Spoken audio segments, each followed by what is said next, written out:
Hello! మనవలు, పిల్లలు వచ్చి కూర్చోండి. ఆంజనేయ స్వామి కథ చెప్పుకుందాం. ఇలా ఈ ఆంజనేయ స్వామికి ఈ చిన్ని బాలుడికి చిన్నగా ఉన్నాడు ఈ పిల్లవాడు. వాళ్ళ అమ్మగారేమో "నేను అడవిలోకెళ్ళి అంజనాదేవి నేను అడవిలోకెళ్ళి పళ్ళు తెస్తాను నాయనా, కాసేపు ఆకలికి ఓర్చుకో" అని చెప్పేసి ఆవిడ అడవిలోకెళ్ళారు. ఈ పిల్లవాడు తూర్పు దిక్కుకి చూశాడు. తూర్పు దిక్కుకి చూస్తే అప్పుడే ఉదయిస్తూ ఉన్న సూర్యభగవానుడు కనిపించాడు. కనిపించేసరికి ఆ అరుణారుణ ప్రభలతో అప్పుడే ఉదయిస్తున్న సూర్యబింబం ఒక పండులా తోచింది ఈయనకి. ఈ చిన్ని బాలుడికి, ఆంజనేయ స్వామికి చిన్న పిల్లవాడికి అది ఒక పండు అనుకున్నాడు. ఎర్రగా ఉంటుంది కదా! ఉదయిస్తున్న బింబం. ఆ సూర్యబింబం ఒక పండులా తోచింది పాపడికి. తోచిందే తడవుగా ఇంకా ఆలస్యం చేయకుండా ఏం చేశాడు ఈ వాయుపుత్రుడు, దాన్ని పట్టుకొని తిందామనే భ్రాంతితోటి శరభంలా గర్జిస్తూ, శరభంలా గర్జిస్తున్నట్ట. గర్జించు స్తూ ప్రళయకాల భయంకర భృకుటి దుర్నిరీక్ష్య దుస్సహ తేజోమహిమతో సంహారతాండవం చేసే రుద్రుడిలాగా, ఆయన రుద్రావతారం కదా! అంచేత రుద్రుడిలాగా అలా తాండవం చేస్తూ గగనానికి ఎగిరాడు. ఆకాశానికి ఎగిరిపోయాడు ఒక్కసారి. ఆ ప అది పండనుకున్నాడు. ఆ పండనుకుని ఆ ఉదయిస్తున్న సూర్యుడిని తినేద్దామని చెప్పి ఆకాశానికి ఎగిరాడు. ఆంజనేయుని గమన వేగానికి ఒక్క పెట్టున సప్త సముద్రాలు ఘోర్నిల్లాయి. ఈ సప్త సముద్రాలున్నాయే, ఆ సముద్రాలు 7 సముద్రాలు కూడా ఒక్కసారి గడగడలాగా అల్లాడిపోయాయట అవన్నీ కూడాను. ఈ ఆంజనేయ స్వామి ఈ గమన వేగానికి అంత వేగంగా వెళ్ళిపోతున్నాడనమాట ఆకాశంలోకి. సముద్రాలన్నీ ఒక్కసారి ఇలా కదిలిపోయాయట. సప్త పాతాళతో పాతాళాలతో భూమి ఉయ్యాలూగింది. భూమంతా ఈ సప్త పాతాళాలతోటి 7 పాతాళాలతోటి కూడా ఈ భూమంతా ఊగిసలాడింది ఉయ్యాలలాగా. అష్టదిగ్గజాలు అదిరిపడ్డాయి. ఈ అష్టదిగ్గజాలు మోస్తున్నాయంటారు ఈ భూదేవిని. ఆ భూమి ఆ అష్టదిగ్గజాలు కూడా మూర్ఛిల్లాయిట. కులపర్వతాలు కూలిపోతున్నాయి. పర్వతాలుంటాయి. పెద్ద పెద్ద పర్వతాలు. ఆ పర్వతాలన్నీ కూలిపోతున్నాయట ఓ పక్క నుంచి. ఈయన వెడుతున్న వేగానికి. దిక్కులన్నీ తెగిపడుతున్నాయి. దిక్కులన్నీ తెగిపడిపోతున్నాయా అనిపిస్తోందట. హ్మ్. ఉదా ఉదధులన్నీ ఉడికెత్తిపోతున్నాయి. ఈ ఉదధులన్నీను పోతున్నాయట. వేడెక్కిపోతున్నాయి. నీళ్ళన్నీను. నీళ్ళని వేడెక్కిపోతున్నాయి. విరించి మనస్సు భయోత్పాతంతో శోభించింది. ఈ బ్రహ్మగారి మనస్సు శోభలోకి బాధపడుతోంది. ఎందుకు ఇదేమిటో అర్థం కావటం లేదు. ఏం జరుగుతోందో తెలియటం లేదు. అంచేత ఇదంతా మరి ఈ లోకాలను సృష్టించే ఆయన కనుక, బ్రహ్మగారు కనుక, ఆయన ఏమిటి ఈ ఉత్పాతాలన్నీనని చెప్పి ఆయన భయపడిపోతున్నట్ట. ఆ వేళ అలా సూర్యమండలం వైపు సాగిపోతూ ఉన్న అద్భుత పాపణ్ణి చూసి యక్ష రాక్షస సిద్ధ సాధ్య దేవ సంఘాలన్నీ భయా భయాద్భుత చిత్తంతో ఇలా తలపోసాయి. ఈ పైన ఆకాశంలో ఉంటారు కదా వీళ్ళందరూను. ఈ చిన్న పిల్లాడిని చూసారు ఆకాశంలోకొచ్చేస్తున్నాడు. యక్ష యక్షులు, రాక్షసులు, సిద్ధులు, సాధువులు, దేవ సంఘాలన్నీ కూడాను భయాద్భుతంతోటి చిత్తంలో ఇలా అనుకుంటున్నాయిట అవన్నీను. అఖిల లోకాలను ఆహుతి గైకొనే ప్రళయాగ్నిగా ప్రళయాగ్నియా ఇది. ఈ అన్ని లోకాల్ని కూడా ఈ ప్రళయాగ్ని ఏమైనా మింగేస్తుందా అని చెప్పి వాళ్ళు చాలా భయపడిపోతున్నారట. అంత్యకాల జుంఝాసమీరమా, ఈ అంత్యకాలంలో వచ్చే ఈ ఆహ్, విపరీతమైన ఈ గాలా ఇదేమిటిది? అప్రతీప ప్రతాప విలయార్క బింబమా? ఈ ఈ బింబం దేని నుంచి వస్తోందంటే ఈయన వేగంగా వెళ్ళిపోతున్నాడు కదా! అది ఒక బింబంలా కనిపిస్తున్నాడు తప్పించి మనిషి కూడా కనిపించటం లేదు. ఈ చిన్న పిల్లాడి మూలాన్ని. మనిషి కనిపించటం లేదు. ఏదో బింబం. ఇదేనా హ్మ్. ప్రతా య ఎవరిదైనా ఈ ప్రతాపమా? అని చెప్పి ప్రతాపంతోటొస్తున్న ఈ బింబమా అనుకుంటున్నారు. ఘోర వీరావేశ వీరభద్రావతారమా? ఎంతో వీరావేశంతోటొస్తున్న వీరభద్రుడైనా వస్తున్నాడా? ఇటు దుర్నిరీక్ష్య ప్రభాప్రతాపోగ్ర రూపాన్ని మున్నెన్నడూ కని విని ఎరుగం గదా.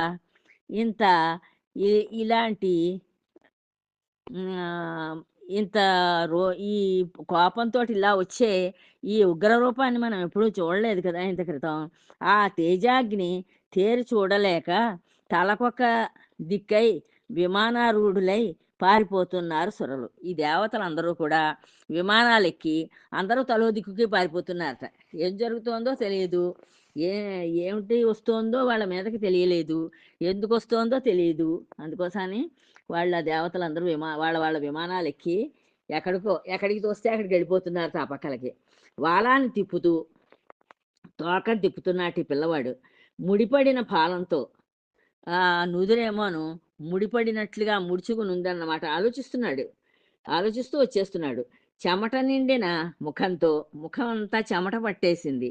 రోదసి కుహరం భేదిల్లే అరుపులతో ఈ ఆ ఆకాశం అనే ఆ కుహరం బద్దలైపోతుందా అనేటంత అరుపులతో ఎడుతున్నట్ట. అరుచుకుంటూను వాయువేగంతో రవిబింబం వైపు సాగిపోతున్నాడు ఈ ఆంజనేయుడు. వాయువు ఎంత వేగంగా వెళ్ళిపోతుందో అంత వేగంతోటి ఈ రవిబింబం అంటే ఈ సూర్యబింబం ఎక్కడుందో అటు పక్కకి వెళ్ళిపోతున్నట్ట ఈ ఆంజనేయుడు. వాయువు కూడా చలువతావులను వెదజల్లుతూ వెనుకనే పయనిస్తున్నాడు. ఈ వాయువు తండ్రి కదా, మరి వాయువు మోసి ఆ ఆ శివవీర్యాన్ని ఈ అంజన కడుపులో పెట్టడం కోసానని ఒక పండులా చేసేసి ఈ పండు కింద పెట్టాడు కదా. అంచేత ఆయనకు కూడా ఈ పిల్లవాడంటే ఇష్టం. అందుకని ఆయన చల్లటి గాలులు ఇస్తూ ఆయనకి ఆంజనేయ స్వామికి జిన్నిబాలుడికి ఆయన వెనకాలే పెడుతున్నట్ట చల్లటి గాలులతోటి వీస్తూను. పుత్రుని మీద ఎంత మమకారం ఆయనకి, ఆ పుత్రుడి మీద ఎంత మమకారం ఎంత ప్రేమో అంటున్నారు. ఆ విధంగా 1,00,000 యోజనాలను అతిక్రమించి సూర్యమండలాన్ని చేరుకున్నాడు మారుతి. 1,00,000 యోజనాల దూరం వెళ్ళాట ఏకంగా ఆకాశంలోకి. వెళ్ళిపోయి సూర్యమండలాన్ని చేరుకున్నాడు. సూర్యుడుండే ప్రదేశాన్ని చేరుకున్నాడు. ఆ దుర్నిరీక్ష్య రుద్రతేజాన్ని తేరి చూడలేక దివాకర పార్శ్వవర్తులైన వారందరూ భయం చేత మాటలుడిగి జపమాలికలు జారిపోగా మాం పాహి అని రక్షాస్తోత్రాలను పఠిస్తూ సంపశ్యామి ప్రజా అహమేడ ప్రజసోమానవాహ సర్వాభవంతు నో గృహే మా మా వారిని నేను చక్కగా చూస్తున్నాను. మీరందరూ నా గృహమునందే ఉందురుగాక. నేను జాగరూకుడనై గృహమును కాపాడుచున్నాను ఇత్యాది యజుర్వేద రుక్కులచే శుభకాములై స్తుతించడం మొదలుపెట్టారు. వీళ్ళందరూ కూడా ఇలాగా ఈ ఈ వచ్చిన పిల్లవాడిని స్తోత్రాలు చేస్తున్నారట, రక్షాస్తోత్రాలు. పాహిమాం అంటున్నారు. మళ్ళీను మమ్మల్ని రక్షించు రక్షించు అని చెప్పి కూడా చెప్పుకుంటున్నారు. చెప్పుకుంటూ ఇలా ఈ శుభకాములై శుభాలను కోరుకుంటూ స్తుతించడం మొదలెట్టారు.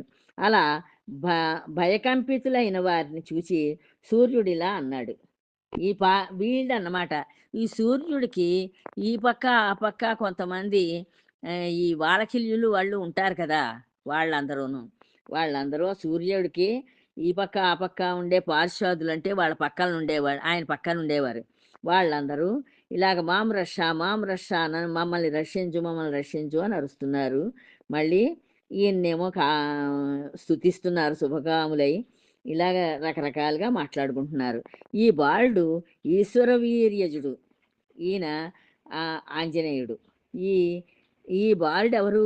ఈశ్వర వీర్యంతో పుట్టినవాడు. ఈయన పేరు ఆంజనేయుడు అనుకుంటున్నారు. సర్వలోక హితుడు, సర్వలోకాలకే కూడా ఈయన శుభం చేకూర్చేవాడే, అందరికీ హితుడే. కేవలం శైశవ భావం చేత నన్ను చూచి పండని భ్రమించి పట్టుకొందామనే ఇచ్ఛతో మీదికి ఊరుగుతున్నాడు. అప్పుడు సూర్యభగవానుడు గ్రహించాడు ఈయన ఆలోచనని. ఆలోచించి ఆయన చెప్తున్నాడనమాట. వాళ్ళేమో అలాగా స్తోత్రాలవి చదువుకుంటూ ఉంటే ఆ పక్కనున్న వాళ్ళు కంగారు పడకండి. ఈయన ఈ వీర్యతేజంతోటి పుట్టిన ఆంజనేయ స్వామి ఈయన పేరు. సర్వలోక హితుడు. అన్ని లోకాలకి కూడా, అందరికీ కూడా హితం చేకూర్చేవాడే, మంచి చేకూర్చేవాడే. కేవలం శైశవభావం చేత, చిన్నపిల్లల మనస్తత్వం చేత నన్ను చూసి పండనుకున్నాడు అని భ్రమపడ్డాడు. పండనుకుని భ్రమపడి పట్టుకొందామనే కోరికతోటి మీది కురుకుతున్నాడు. నా మీద కురుకుతున్నాడు. మీరు కంగారు పడకండి అని చెప్పాడు. మీరు భీతెళ్ళకండి. మీరేం భయపడొద్దు. ఈ విధంగా ఊరడించి ప్రేమతో రవి కూడా తన వేడిమిని ఉపసంహరించుకున్నాడు. ఈ సూర్యుడు కూడా ఏం చేశాడంటే, మీరేం భయపడకండి, నేనున్నాను కదా అని వాళ్ళకి ధైర్యం చెప్తూ వాళ్ళని ఊరడించి ప్రేమతో ఈ సూర్యభగవానుడు కూడాను తన వేడిమిని ఉపసంహరించుకున్నట్టు. వేడి లేకుండా చల్లదనంగా ఉన్నట్ట. ఎందుకు ఈ పిల్లవాడు వస్తున్నాడు కదా, చిన్న పిల్లవాడు. అందుకోసానని తను కూడా ఆ వేడిమిని అంతని తగ్గించేసుకొని చల్లగా అయ్యాట. ఏనుగున్న ఎర్ర తామర పువ్వును తొండంతో పెరికి వేసినట్లు ఆంజనేయుడు సూర్యుడిని పట్టుకొని ముఖాన ముద్దాడి ముక్కుతో వాసన చూచి కపిస్వభావమైన చంచలత్వంతో కదపబోయాడు. ఈ సూర్యుడిని ఈ పిల్లవాడు వెళ్ళి ముద్దెట్టుకున్నాట. ముద్దెట్టుకుని ముక్కుతో వాసన చూశాట. చూసి అవన్నీ కోతి చేష్టలు అంటున్నాడు. కపిస్వభావం కోతులకుండే చేష్టలు. స్వభావమైన చంచలత్వంతో కదపబోయాడు. ఆ సూర్యబింబాన్ని పట్టుకుని కదుపుదామని చూశాట. ఆనాడు పర్వదినమైన కారణంగా రాహువు ఘోరంగా హోంకారం చేసి ఆ రోజునేంటి అక్కడ ఈ సూర్యుడిని మింగడానికి రాహు వచ్చి ఉన్నాడు అక్కడ. ఆ రాహు వచ్చి ఉన్నాడు ఆ సూర్యుడిని పట్టుకుందికి. ఆయన ఏం చేశాడు, ఘోరంగా హోంకారం చేశాడు. అంటే గట్టిగా, బాగా గట్టిగా హోంకారం హూం అని అరిచాడనమాట. నోరు తెరచి దుర్వార గర్వంతో సూర్యుడిని మింగబోయేటంతలో, సూర్యుడిని మింగుదామని చెప్పి బాగా నోరు తెరిచాడు. ఎవరు? ఈ రాహు. రాహు ఆ రోజు గ్రహణం రోజు అన్నమాట, సూర్యగ్రహణం. సూర్యగ్రహణం రోజు కనుక రాహుగ్రస్తం అవడం కోసాన్ని రాహు వచ్చి ఈ సూర్యగ్రహాన్ని మింగబోయాడు. మింగబోతే అదే టైంలో ఈ ఆంజనేయుడు కల్పాంత వేళ భర్గుని చేతి ఢక్కారావంలాగా ఈ శివుడి చేతిలో డమరకం ఉంటుంది కదా, ఆ డమరకం చప్పుళ్లాగా గర్జించాడు. గర్జించి రాహువుకు ధైర్యచ్యుతిని కల్పించాడు. ఈ రాహుకి గర్జించాడు ఈ పిల్లవాడు. రాహువుకి ధైర్యాన్నిచ్చాడు. భయపెట్టబోయి తానే భయపడిన చందంగా రాహువు వెనుకకు తిరిగి తిరిగి చూస్తూ దిగులుతో ఈ ఈ విధమంతా తెలియజెప్పే నిమిత్తమై స్వర్గపురిని చేరుకున్నాడు. ఈయనేం చేశాడు, ఈ రాహువు ఈ సూర్యుని పట్టుకోవడం మానేశాడు. మానేసి స్వర్గపురికి వెళ్ళాడు. అంటే దేవేంద్రుడి దగ్గరికి వెళ్ళిపోయాడు.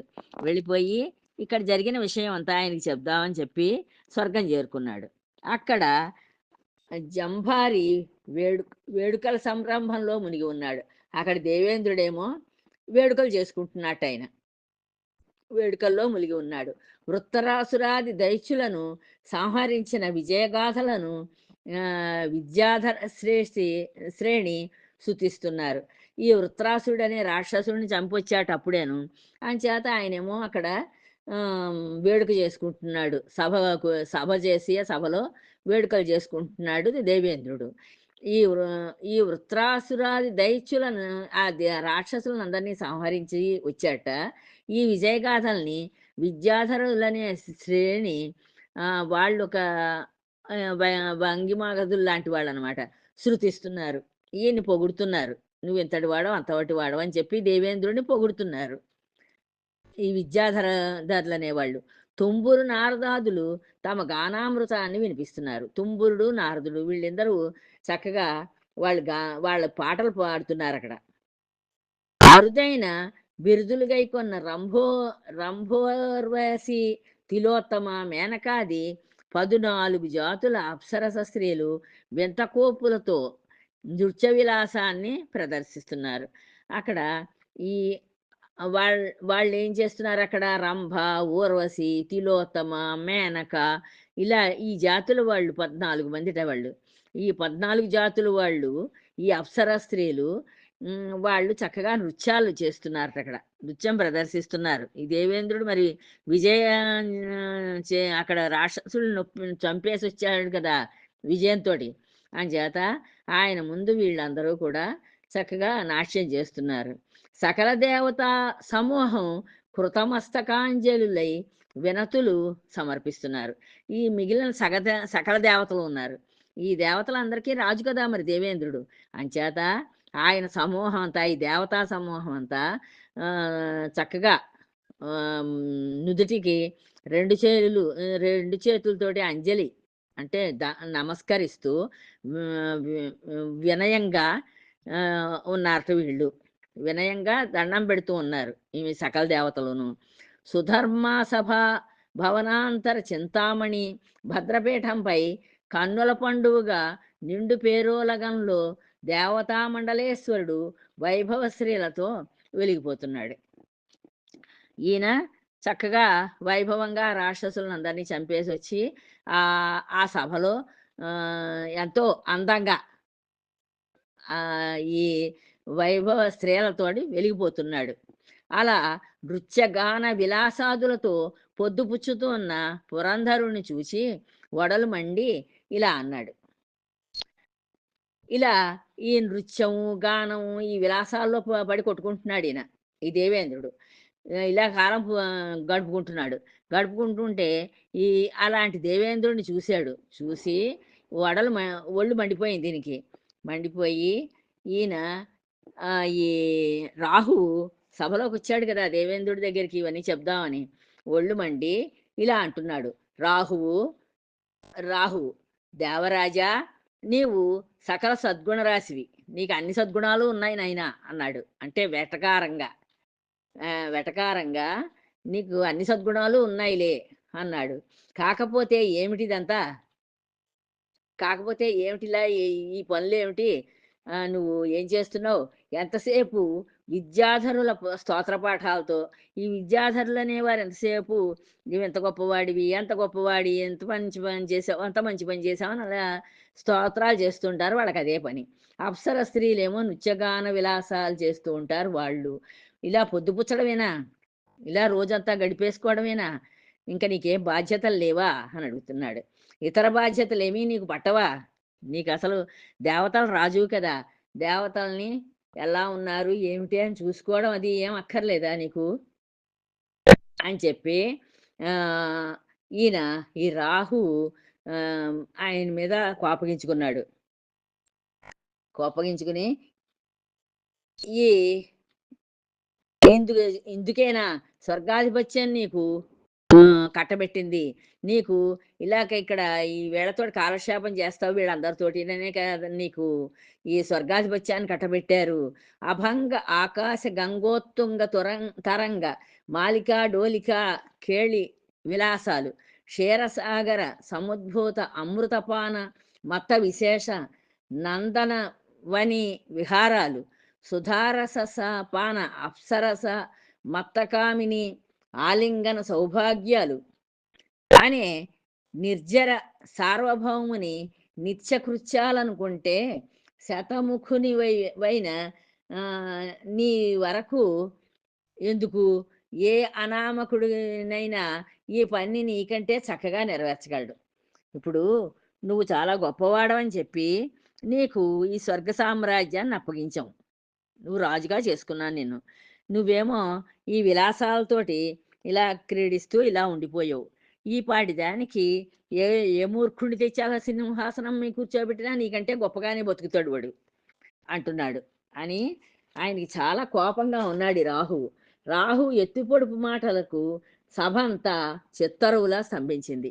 ఈ రాహు ఇలాగా దెప్పి పొడుస్తూ ఉంటే దేవేంద్రుడిని ఒక బొమ్మ గీసిన బొమ్మలా అయిపోయారట. సభలో ఉన్న వాళ్ళందరూ బిగుసుకుపోయి అలా స్తంభించిపోయింది ఆ సభ అంతాను. అమరేంద్రుడు ఆగ్రహంతో వజ్రాయుధాన్ని జుళిపించి వచ్చిన ముప్పేమిటి అన్నట్లుగా కెంపుల వాన కురిసినట్లు వేయి కన్నుల నిప్పులు రాల రాహువు వైపు చూశాడు. ఈయనకి దేవేంద్రుడు కూడా కోపం వచ్చింది. కోపం వచ్చి సభలోకి వచ్చి ఇలా దుర్భాషలాడుతున్నాడు ఈ రాహు అని చెప్పి వజ్రాయుధాన్ని, చేతిలో వజ్రాయుధం ఉంటుంది ఆయనకి, ఆ వజ్రాయుధాన్ని ఓసారి జడిపించాడు. జడిపించి చేతితోటి గట్టిగాను ఆ, ఇప్పుడేమొచ్చిన ముప్పు ఏమైంది, నీకేం ఏం ముప్పు వచ్చింది నీకు అన్నట్లుగా ఆ, వేయి కళ్ళ నిప్పులు రాలుతున్నాయా అన్నట్లుగా రాహు కేసి చూశాట ఈ దేవేంద్రుడు. అప్పుడు రాహు ఇలా అన్నాడు. అప్పుడు రాహువు ఇలా చెప్తున్నాడు: సిగ్గుమాలి చెప్పాల్సి వస్తోంది, నీకేం తెలియదు కదా, నువ్వేం పట్టించుకోవు కదా, నేనే సిగ్గుమాలి నీకని చెప్పవలసి వస్తోంది. అమరేంద్ర విను, ఈరోజు పర్వదినం, అంటే ఈరోజు గ్రహణం రోజు. నేటి ఉషక్కాలం రవిబింబాన్ని పట్టుకొందామని దిట్టతనంతో సమీపించగా అంతకు ముందే నా పాలిట వింతరాహువై కనిపించి నన్ను గుడ్లురిమి తరిమాడు ఒక బాలుడు, ఒక చిన్న బాలుడు. నేనేమో ఈవేళ గ్రహణం రోజు కదా, సూర్యగ్రహణం రోజని ఆయన్ని పట్టుకుందామని నేను వెళ్ళాను. నాకంటే ముందుగా ఒక చిన్న బాలుడు వచ్చాడు. వచ్చి నన్ను గుడ్లురిమి తరివేశాడు ఆ బాలుడు. భక్షణ సంగతి దేవుడెరుగు. నేను భక్షిద్దామని వెళ్ళాను సూర్యుడిని, కానీ భక్షణ సంగతి దేవుడెరుగు. బ్రతికితే చాలనుకొని భయంతో పారిపోయి ఇలా వచ్చాను. బతికుంటే చాలే అనుకున్నాను, ఇలా వచ్చేసాను నేను అన్నాడు. రాక్షసికి ప్రోషసి అనే సామెత నా పట్ల నిజమై నా పాలి యముడయ్యాడు. ఆ పిల్లవాడు నాకు ఆమ్, ఒక యముడయ్యాడు నా పాలిట. యముళ్ళా కనిపించాడు నాకు ఆ పిల్లాడు. నన్ను తరిమి కొట్టాడు ఆ చిన్న బాలుడు. వాస్తవ ఓ దేవేంద్ర, నీవు సత్యపతివి కదా, నీవు నిజం మాట్లాడుతూ ఉంటావు కదా, నన్ను చంద్రదినేంద్ర గ్రహణాధిపతిగా నియమించి చంద్రుడిని చంద్రుడికేను సూర్యుడికి గ్రసనాధిపతిగా నియమించి, అంటే వాళ్ళిద్దరికీ ఇలా గ్రహణం పట్టినప్పుడు వాళ్ళిద్దరిని ఈయన మింగుతాడు. అలా మింగేటట్లుగా నన్నేమో గ్రసనాధిపతిగా నియమించావు నువ్వు. నాకంటే వేరొక బలాఢ్యునికి తిరిగి ఆ ఆధిపత్యాన్ని కట్టబెట్టడం తగునా?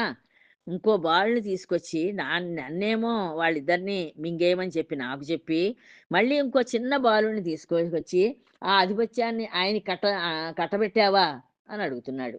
ఈ విధంగా భయకంపితుడై పలికిన రాహు మాటలు విని మీ మిట్టిపడి మఘువి మఘువుడిలా అన్నాడు. ఆ దేవేంద్రుడు ఈ రాహు మాటలు విన్నాక భయం వేసింది ఈయనకు కూడాను. భయకం భయకంపితుడై పలికిన రాహు మాటలు విని ఈయన ఇలా అంటున్నాడు: ఏమేమి ఇట్టి విధం మేమెప్పుడూ వినలేదే, మేమెప్పుడు కూడా ఇలాంటి మాటను వినలేదు మేము. కేవలం కశ్చిదనామకుడొకడు దిట్టతనంతో నా ఆధిపత్యాన్ని నెట్టి ఆదిత్యుణ్ణి పట్టాడా. నేను నీకు ఇచ్చాను ఆ పదవిని. ఇస్తే నిన్ను నా ఆధిపత్యాన్ని నెట్టేసి ఆదిత్యుడిని పట్టుకున్నాడా ఆ పిల్లవాడు. విధి కట్టడి జూస్తున్న ఆ జగజెట్టిని మట్టు పెట్టాల్సిందే. అయితే ఆ పిల్లవాడిని ఎలాగోలాగా మట్టు పెట్టాలి, అంటే చంపేయాలి అని చెప్పి అంటున్నాడు ఈయన. విచారపడకు, ఏం విచారించకు, నేను చంపేస్తానంటున్నాడు. నిర్భయంగా నా వెంటరా, నువ్వేమీ భయపడకుండా నా వెనకాలేరా. వృత్రాది దైత్యాహంకార గర్వ నిర్మూలన సామర్థ్యమైన వజ్రాయుధం నా హస్తాన్ని అలంకరించి ఉండగా నీకొచ్చిన ఆపదేమీ లేదు. వజ్రాయుధం నా చేతిలో ఉంది అంచేత అది రాక్షసులనే చంపేసింది. అంచేత నీకొచ్చిన అపాయం ఏం లేదు. నా వెంట పడిరా నువ్వని చెప్పి ఈయన్ని తీసుకెడుతున్నాడు అనమాట, ఈ రాహువుని. దిక్పాలక సార్వభౌముడినైన నేను నీ చెంత నిలుస్తాను. నీ దగ్గరే ఉంటాను నేను. నీ దగ్గరే నిలబడి ఉంటాను" అని చెప్తున్నాడు ఈ దేవేంద్రుడు. "నీకొచ్చిన ఆపదేమీ లేదు. నీకే ఆపద రాదు. దిక్పాలక సార్వభౌముడినైన నేను నీ చెంత నిలుస్తాను. నీ కర్తవ్యాన్ని నిర్వహించు. నీ పని నువ్వు చేసుకో. నువ్వు సూర్యుడిని మింగడమే కదా నీ పని. వెళ్ళి మింగేసేయి. నీ పని నువ్వు చేసుకో. నేను నీ నీ పక్కనే ఉంటాను. రా, పారిజాత పుష్పమాలాలంకృతమైన ఈ ఐరావతాన్ని అధిరోహించు." పారిజాత పుష్పాల మాల వేశాం ఈ ఐరావతానికి. ఆ ఐరావతం అంటే ఏనుగను, తెల్లటి ఏనుగు, దేవేంద్రుడు ఎక్కే ఏనుగు. ఆ ఏనుగుని నువ్వెక్కు. ఎక్కి నడు, మనం వెళదాం. వెళ్ళి అక్కడ ఏం జరుగుతోందో చూద్దాం. ఆ బాలుణ్ణి నేను చంపుతాను అని చెప్పి బయలుదేరుతున్నారు వీళ్ళు. రేపు మిగతా కథ చెప్పుకుందాం అమ్మా. ఉంటాను. జై శ్రీరామ్.